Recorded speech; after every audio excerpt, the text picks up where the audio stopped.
Hello everyone. If you recall, we were discussing regarding second law efficiency of cycles or processes. We have seen the exergy analysis of closed system and open system. Basically, we have derived the generalized equation of exergy balance or exergy transport taking an open system, and from there one can easily derive the exergy balance of a closed system. So, here we have introduced a very useful concept which is called exergy. Whenever there is energy transfer, not that entire amount of energy we can convert into useful work, only part of this can be converted into useful work. And again, if we consider the interaction with environment, the presence of environmental pressure, then only part of this useful work is available, because when a control volume or system expands, so it will do certain work for the atmospheric pressure also, which we cannot utilize, which is not our goal. So, we have defined all this quantity, that if there is any energy transfer, what is the exergy, if there is any heat transfer, how much, what quantity of it can be converted into useful work, all this we have defined, and based on that we have defined the second law efficiency, which is based on the concept of exergy or concept of available energy. Now, if we proceed with the same concept, so let us look into details the second law efficiency. First, I like to define or recall what is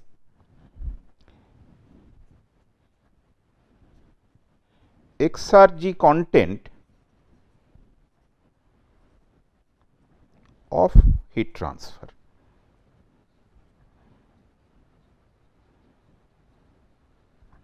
So, whenever we are considering heat transfer is taking place from a body at a high temperature, relatively higher temperature. Let us say that body is at a temperature T, and from there we are extracting heat, and let us say this heat flow rate is Q dot. Then exergy content of heat transfer E Q dot, that is equal to Q dot into 1 minus T 0 by T, where T 0 is the temperature of the environment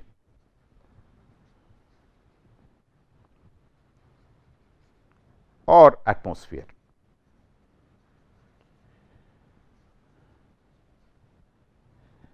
Because environment or atmosphere is the ultimate sink where the thermal energy is dumped. Now, let us apply this to heat engine cycle. Let us apply the concept which we have learned so far to heat engine cycle. So, heat engine cycle. So, for heat engine cycle, first law we can write, if side by side we are having one heat engine cycle. So, let us say this is the heat engine cycle. We have got Q 1 over here, Q 2 over here, W over here. Q 1 can also be written as Q H, as it is taken from a high temperature source. Q 2 can also be written as Q L, as it is rejected to a low temperature sink. And then this temperature we can denote as TH, source temperature, and the sink temperature we are denoting as TL.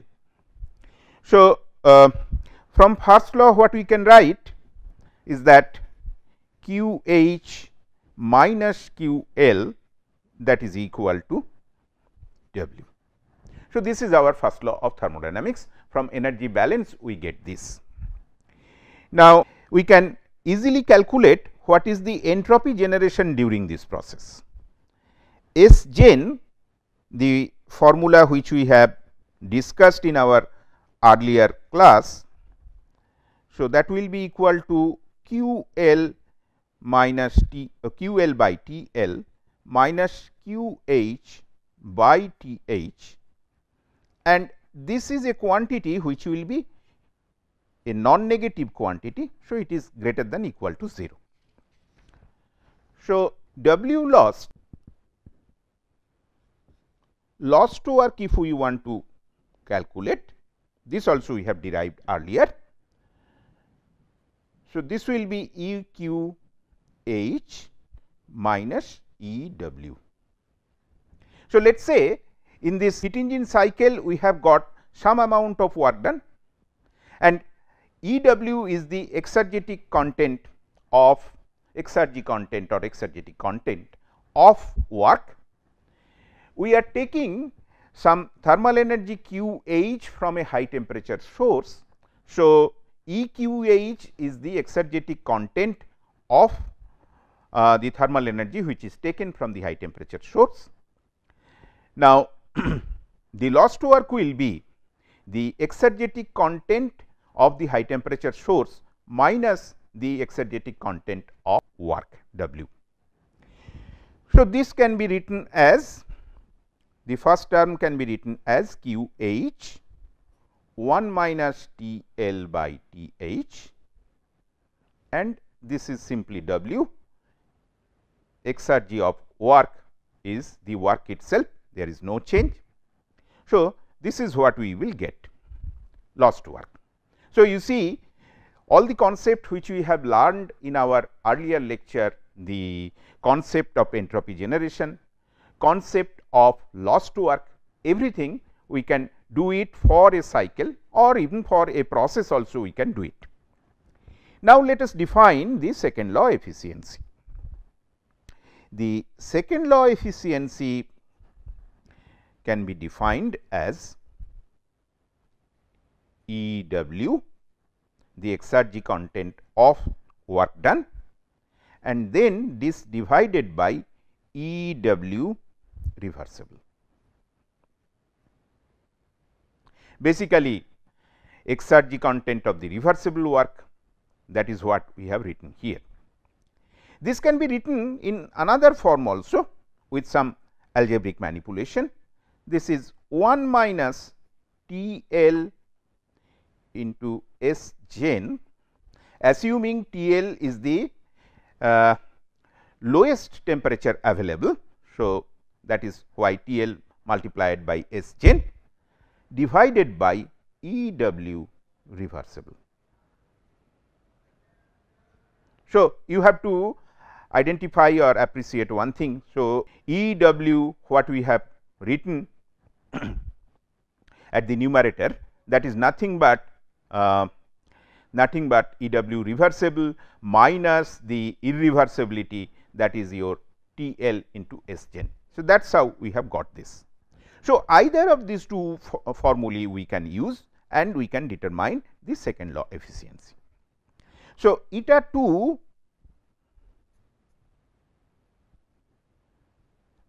that is second law efficiency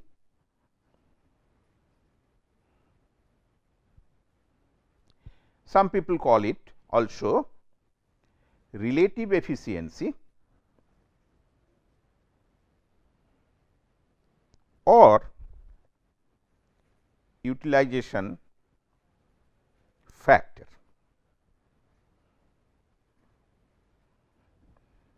Okay. Now, eta 2 then what will be eta 2? Eta 2, by this we can get a relationship between eta 1 and eta 2. Eta 1 is the first law efficiency, that is equal to W by Q H, work done divided by thermal energy taken from the high temperature source, and that is equal to U eta 2 multiplied by 1 minus T L by T H. So, you see the term within the bracket, within the parenthesis, is the first law efficiency, and that is multiplied by a factor.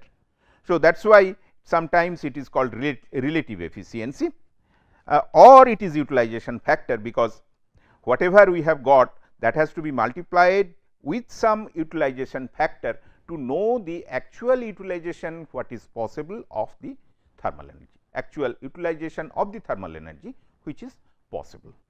So, this is your eta 2. So,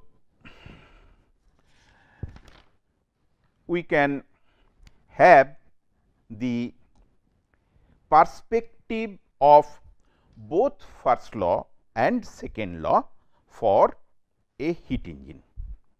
Let us see how we can express it. So, first I am trying to draw it for first law. So, first law we can represent the energy flow by this diagram.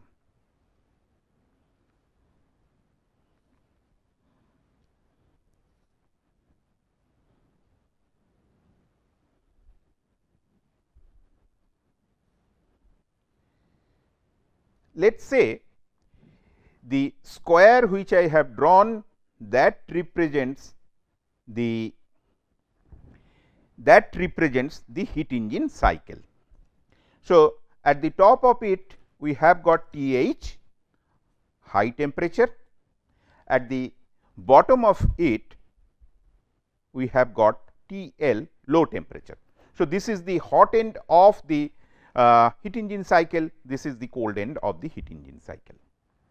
So, Q H amount of heat that is entering the heat engine cycle. Well, W amount of work is being done, and that is equal to, we can write eta 1 into Q H, and then Q L amount of heat that is rejected. So, you see thermal energy is entering, but part of it is getting converted into work.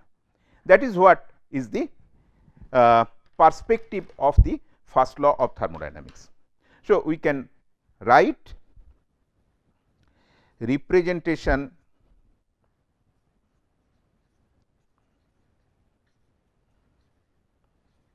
of heat engine cycle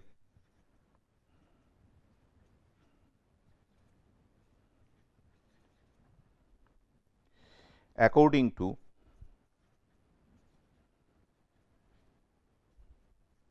first law. According to first law. Then from second law, if we try to represent this.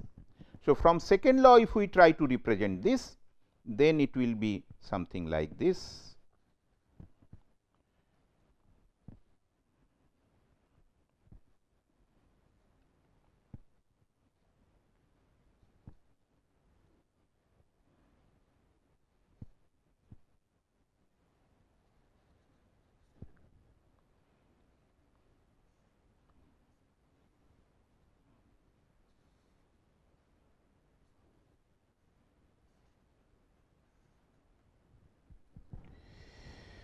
So,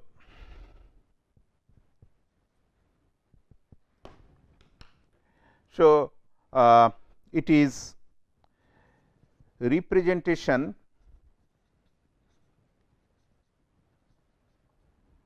of heat engine cycle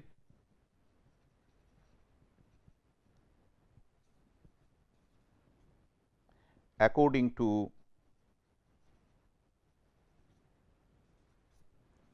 second law. So, what we have got here, some exergy is entering the cycle, which is again represented by these two temperatures. TH is the hot end and TL is the cold end. And then what is going out? See, this is going out eta 2 into EQH. So, EQH is the exergy content of the heat which is taken from the high temperature source. This multiplied by your eta 2, that is what is getting converted into work, and that is going out. Then some other exergy is also going out, but this exergy we are not able to utilize. So, this exergy I am showing by some sort of a shading. So, in this case, in the second case, exergy is coming in, exergy is flowing into the cycle, and again exergy is going out of the cycle, but part of the exergy, it is the exergy content of work which can be obtained by this relationship, and part of this will be going to the low temperature source, and that is shown by the shading. So, you see, we are not differentiating between work and heat as we have done in the first case. In the second case, all are exergy, but a part of it is the exergy content of the work done. So, that is what we are interested in. Now, let us see that we have seen for heat engine, the two temperatures, they are very important, TH and TL. Similarly, I can repeat whatever I have done, or you can also do it yourself, whatever I have done for a refrigerator or a heat pump. Now, this will be some sort of repetitive exercise. So, that is why we are not going into it. Rather, what we like to do, let us see how the efficiency or the coefficient of performance of these devices that vary. On what parameter they will vary? They will vary only based on these two temperatures, that is the high temperature and the low temperature. Here let us make some sort of a change, or let us adopt a particular methodology. Let us say we are defining T0. T0 is the ambient temperature for heat engine and heat pump. See, for all these devices, there will be two temperatures, one will be a high temperature and another will be a low temperature. So, the low temperature in this case, in almost in all the practical application, the low temperature in case of heat engine and heat pump, in almost all the practical application is the ambient temperature. So, I am defining or denoting it by T0. T0, so T0 is basically TL for heat engine or heat pump. T0 is TH for refrigerator. The logic is very clear. Refrigerator has to maintain a space at a low temperature, and the temperature should be lower than that of the ambient temperature. So, in case of a refrigerator, ambient temperature is the highest temperature or maximum temperature, and the temperature of this space where we are maintaining where we are producing the cooling effect, that will have a low temperature compared to the ambient. That is why the ambient temperature T 0 here is equal to T H, and the parameter which we want to take. So, one temperature I have defined, another temperature I am defining as T. T is the other temperature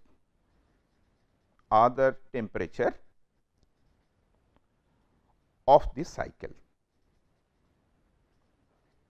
and the parameter which I like to define, that is T by T 0. Okay. So, T by T 0 for heat engine and heat pump, it will be something, and it will be slightly different for your refrigeration. Now, based on T by T 0, if I have this figure of merit,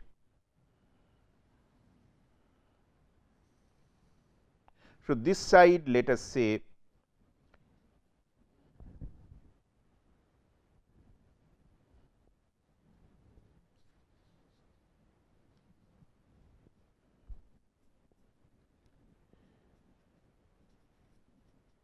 figure of merit,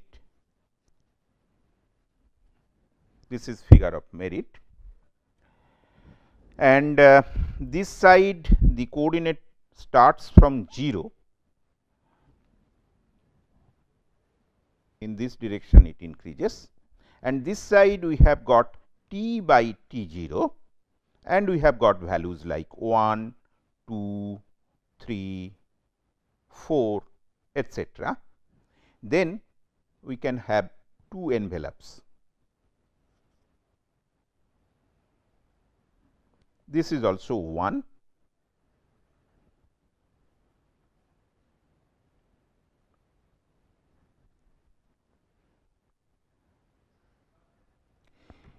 Heat engines will have figure of merit within this envelope. So, this is your heat engine.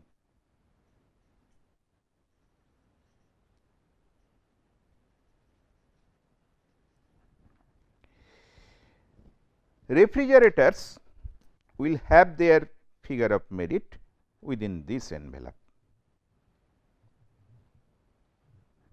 This is your refrigerator.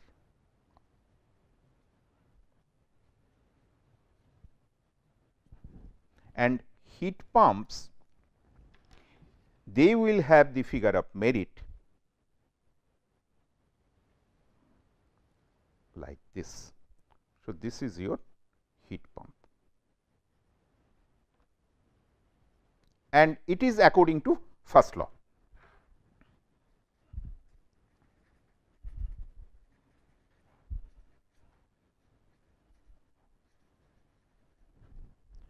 So, you see this will be the figure.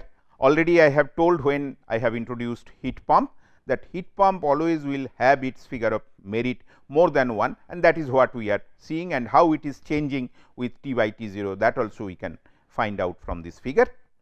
And then heat engine will have its efficiency always below 1, that is also we are getting, and refrigerator of course, it can have even below 1 and above 1, that is also we are getting. But the thing is that all of them are cycles, only the direction of energy transfer is different, and we are getting such a different figure, means such different figures for different components. So, second law gives us an opportunity to unify them. So, by second law what we will get? By second law we will get a figure like this. So, this is your second law efficiency or relative efficiency. This is 1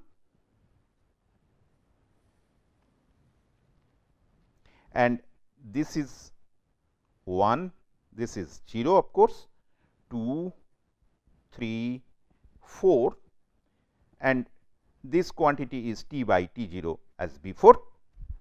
So, what we will get? We will get all the figure of merits or all eta 2 within this envelope, and refrigerator we will get in this zone, heat engine and heat pump we will get in the other zone. So, you see this gives some sort of an unification, and all right, different cycles can be compared better, because the limit of figure of merit, that is now from 0 to 1. So, this is one of the advantage of second law efficiency. So, second law efficiency of course, can be defined for other cases also, but this is readily one can show one advantage of this. So, what we can write from this exercise?